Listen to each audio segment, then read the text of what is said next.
It's Saturday, and the enemies of Jesus were feeling very confident.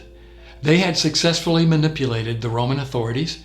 They had managed to accuse and convict Jesus before the population had time to react, and they had squashed any chance their power would be undermined.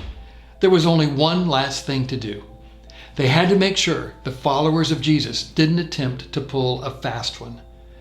Now, if they had only known what was going on in the hearts of the disciples, they would have not been concerned. Pulling a fast one was the farthest thing from their minds. The disciples were traumatized and reduced to hiding.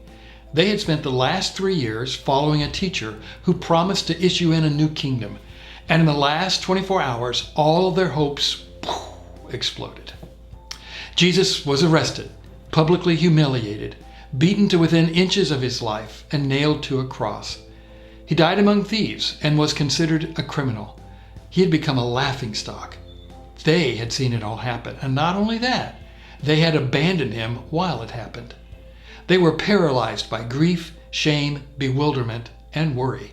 They were worried that what happened to Jesus might happen to them. And so on Saturday, they were hiding. But the enemies of Jesus were unaware of these facts.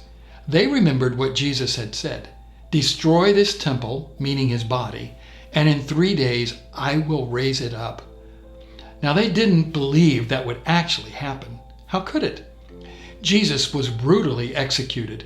There was no way that body was ever coming back. But they were savvy enough to think the disciples might want to deceive others into thinking Jesus had returned to life. And so on Saturday, they went to Pilate. The next day, on the Sabbath, the leading priests and Pharisees went to see Pilate.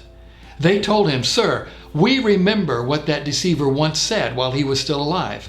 After 3 days, I will rise from the dead.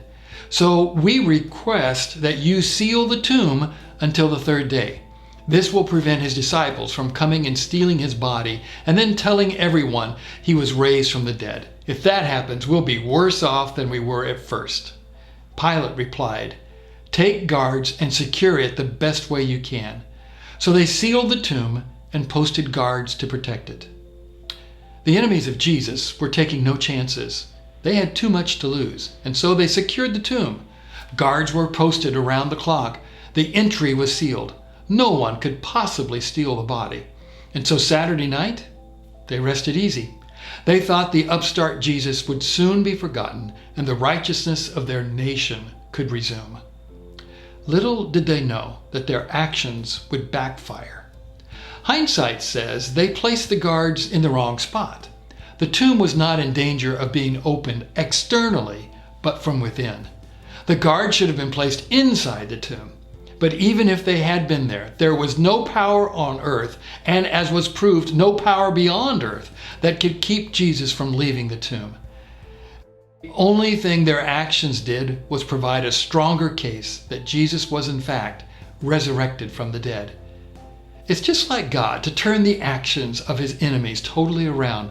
By placing guards at the tomb, they thought they were squashing a potential movement. But in truth, God used their actions to further prove his son was alive. No one stole the body. The guards ensured that. Resurrection is the only way to explain the empty tomb. On this Saturday, thank God for his wisdom and power. Thank him guards were placed at the tomb. And smile big. Come Sunday, the guards would shake with fear as an angel rolled away the stone to reveal an empty tomb. Praise God, Jesus is alive.